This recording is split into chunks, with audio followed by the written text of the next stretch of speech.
Hi there guys, Steve from CCL. Today I'm going to be taking a quick look at this. It is the Cooler Master M2 Silent Pro, or the Silent Pro M2. The variation that I'm looking at today is the 1000 watter. I think it goes up to about 1500 watts as well, but it also comes in lower ones such as 750 watt, etc. It's a semi-modular power supply, so the 24-pin power cable and your 8-pin or 4-pin ATX plus 2 is also hardwired in, but the rest of the cables are modular. It weighs an absolute ton, so that spells quality to me when it comes to power supplies. It's 80 plus silver certified. I think as you work your way down, you go down to bronze, and I think the 1500 might be gold, but don't quote me on that. So yeah, it's a cracking little power supply. So let's move the camera, have a look at the box and see what you get. Right, okay, so we're just going to have a quick look around the packaging before we actually open the product. So we've got this lightning bolt power-esque, telling you it's a really powerful type power supply graphic going on the front. So it's the M2 Silent Pro. This is a 1000 watt model, which is 80 plus silver. It's got a 5-year warranty from Cooler Master, so it tells us our power supply. Thanks. It's copper aluminium heatsink. It's got modular cabling. Well, it's actually semi-modular because the 24-pin power cable connector is fixed, and so is the ATX plus 2 12 volt, so the 4-pin and the 8-pin. It's a 135mm HDB silent fan, so that's hydrodynamic bearing, so it's a fluid bearing in there. If we flip it on this side, we've got all these specifications, so it tells us the types and Intel form factor is ATX. Mean time between faults or failure is 100,000 hours, so that's a fair few years. Protections, you've got over voltage protection, under voltage protection, over current protection, over power protection, over temperature protection and short circuit protection. It tells us the dimensions, we've got all the safety, efficiency, 88% typical efficiency, got all the connection types which I'll show you once we open the packaging.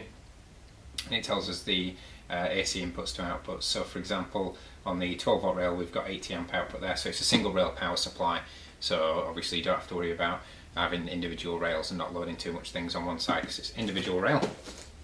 Although if we look at the back, we've got the fan curve there, so it tells us that as the power supply unit is, I'd say, up to about 60% efficiency, or 60% load, sorry, up to about 60% load, the fan will spin at around, it looks at about 700, 600 RPM-ish there.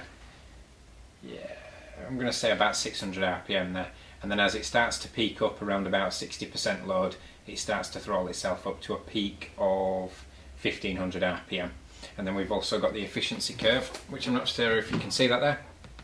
We've got the efficiency curve, so you can see that it's most efficient at around about 50% load, and then as the load starts to go up, its efficiency balances out, but it's always above 80%.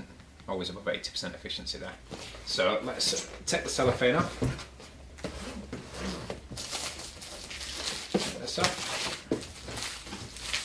Now obviously there's different versions of this power supply. I think there's a 750 watt, I think there's a 500 watt, but I'm not sure.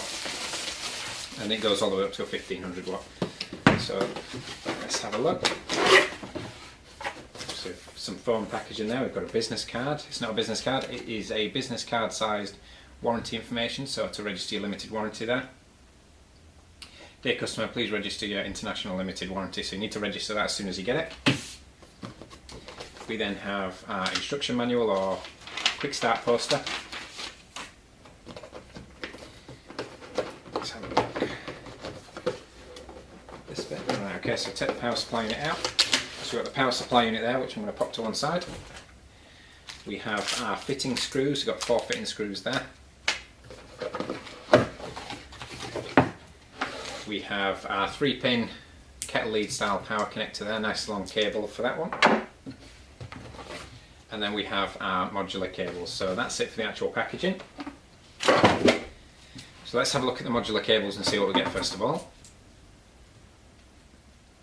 Now, first thing obviously you may notice about these is they're actually flat cabled, so a bit like your IDE cables used to be. They're obviously flat and strung together like a ribbon cable there. Now what you can do if you really want to is you can split these apart and tie wrap them up into a bunch, but the flat ones obviously help with going behind your back tray or your motherboard back tray, so you can fit them behind the back panel and you don't have to worry about them being too thick and stopping you from being able to get the panel on. So it is nice to see the flat cables there, all black in colour, so you don't have to worry about any unsightly colours or anything. So we've got a serial ATA cable which has 4 SATA connections on there, one of those, and then we have another one with 4 SATA connections on. Now I believe you've got 2 different lengths, yeah. So depending on how fancily you want to route these cables, one of them is slightly longer than the other to give you a little bit of extra play to work it around your case if necessary. So you can see there's a difference in the length on those. So that's 8 SATA connections in total. Actually, I'm lying to you. We have another set of SATA cables here, so another set of 4, which this one appears to be even shorter. So if we look at that one, so that's plenty of SATAs there. Alright, so we've got 2 that are exactly the same length, and then we've got one that is slightly longer should you require that. So we've got plenty of those. Molex connections. So we've got a Molex cable, so we've got 2 Molexes there, and a floppy disk drive connector. Again, I keep mentioning this in my power supply videos, it's not just floppy disk drives that use that connection. You can get some breakout boxes or accessories, I don't know, sound cards, etc.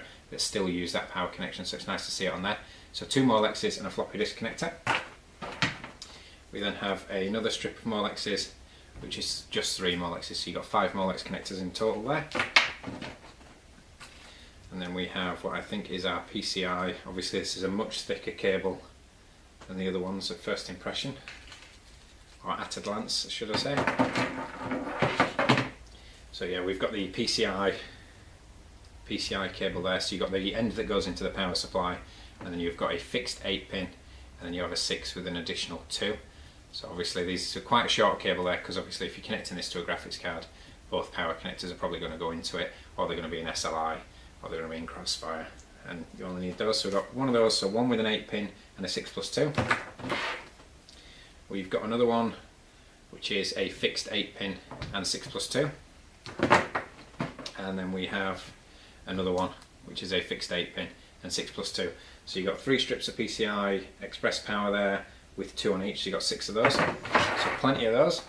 So let's have a look at the actual power supply in itself, and as I mentioned earlier, it's quite heavy this, so I always take that as a good sign with a power supply. So let's unwrap the motherboard connector power cable first.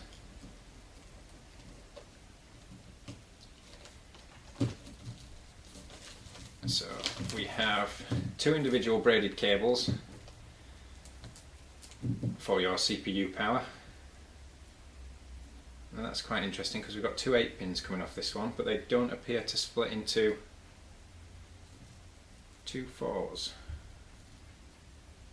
No, they don't split into 2 4s. So if your power supply unit obviously has a if your motherboard has a 4-pin connector on there, you may have to fit this and leave one end overhanging, so you can't unfortunately disconnect these and have 2 individual 4s. So you've got 2 8s there, which a lot of the high-end boards that you're going to be using this kind of power supply unit on may require anyway. And then we have our 24-pin power connector. Again, that is a fixed 24-pin, the additional 4 doesn't come off. So that just kind of shows that this is designed and orientated towards your high-end boards, not for the kind of old boards that might have a 20-pin power connector, because it's going to be overkill on the actual power there. So if we take it out of the little bag,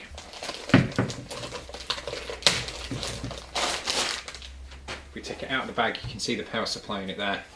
Obviously we've got the M2 Silent Pro this way up when the fan's facing down, so if you've got it mounted in the top of your case. Now if you flip it upside down, it's now upside down, but obviously most cases that you're going to get this going in, they're going to be, if the power supply is mounted at the bottom, there's going to be a gap or a fan grill for you to actually mount that in there. All the Cooler Master cases I'm aware of do actually have a gap and are designed for this to take air in for itself and exhaust it out for itself. So they've kind of done that upside down, which it can be a good thing, can be a bad thing depending on your case. On the actual rear we've got the sticker.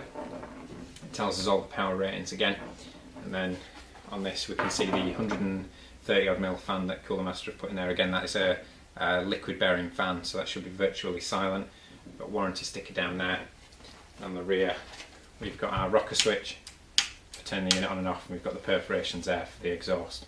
Now, best thing about these power supplies, obviously you've got a rocker switch, so if for any reason it trips out, simply disconnect it from the mains, turn the rocker switch off, turn it back on, and it should be back in action. So yeah, that pretty much covers it for the cables and the actual power supply unit itself. I believe we have got these in stock. I'll post a link to the product in the description below, and if you can rate, comment and subscribe. My name's Steve, thanks for watching.